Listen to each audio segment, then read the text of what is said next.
Yo, what's up mga paps? Panibagong araw, panibagong biyahe tayo ngayon. Nandito tayo ngayon sa Makati para pick upin yung di-deliver natin. Inaantay lang natin matapos i-prepare. I-prepare pa nila yung ano natin, pick up. Habang nag-aantay, dito tayo ngayon sa tabi ng pizza. Yan, dito tayo sa Makati.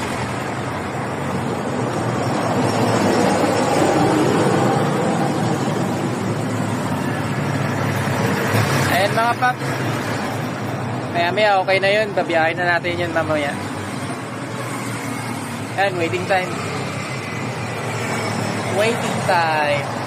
Tayo na lang natin matapos. Tapos yung natin.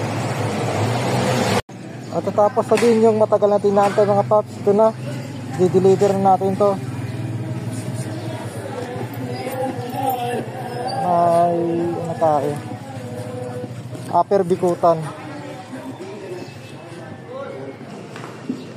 So mga paps, dito natin to. Dito pala tayo sa Upper Bikutan nag-deliver.